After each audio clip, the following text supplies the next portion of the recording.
Welcome to Which Is Better. If you have not seen my video where I make this countertop, be sure to click on the link at the end. In this video, I share my mistakes and lessons learned during this project. But first, be sure to subscribe to my channel for more videos and please like, comment, and share.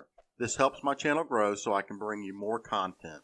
My first tip is to make sure your countertop is perfectly level. I spent about 15 minutes adding shims and adjusting so it would not have low spots with the epoxy. I painted the slab with the base color, but it was an oil-based paint. Although I let cure for several days, I'm not sure, but I think it caused a problem because I had a few spots the epoxy avoided that I had to repeatedly cover by tapping with my finger. I would recommend a water-based paint just to be safe. Notice I added painter's tape to my drill to help keep it clean from epoxy. This helped greatly. I would highly recommend it. The epoxy parts have different viscosity.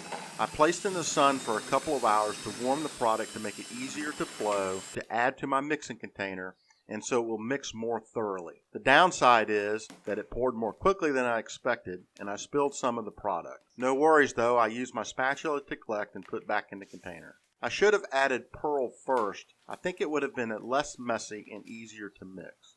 I had about 20 square feet to cover, including the backsplash, which I completed off camera. I mixed a half a gallon of each part to make 1 full gallon of product. However, when I set aside some to add colors, it greatly reduced my base coat. I should have made slightly more for the base coat. Because of this and because I didn't fully wet the edges, I had runs I had to deal with the sander later. In the future, I would have more base product and use a brush or foam roller to coat the edges. Pouring and spreading the product was much easier than I expected. It is also a sticky mess, so I have plenty of gloves nearby. I wasn't fully happy with the blue, so it was easy just to add some more paint and cut into the epoxy with a spatula. I had 3 bottles where I mixed 91% alcohol with different powders. For this product, I used green metallic, gold metallic, and pearl. Spraying separately helped disperse the epoxy and provide for a more natural effect. Large drops will create divots which were easily dealt with by popping with my finger. I didn't overwork the product, but I did look for areas that didn't look natural and blend as needed with my spatula. Because I had runs, I needed to sand the edges more than I had hoped. I was careful to hold my sander as flat as possible, but even so, I did get down to bare wood in a few spots. This was an easy fix by just repainting with my base color in those areas. Be sure to clean the dust completely before preparing a top coat. Here I'm using water and a microfiber cloth that I rinsed often in water.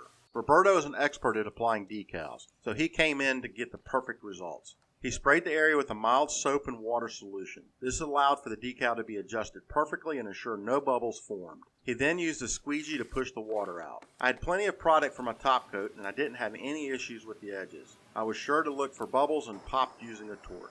Because the countertop was going to be against the wall, I used painter tape on the back edge to keep the product from dripping and wasting it or creating runs. When it was flowing like cold honey, I scraped the bottom edges. This helped me later because I didn't need to sand as much. It was a bit nerve-wracking thinking about undertaking this project. 1, because I've never used countertop epoxy before, and 2, because it was for the sheriff's office, and I wanted it to look nice. But it was easier to work with than I expected and have plans to do some more in the future. Overall, I'm very pleased with the result.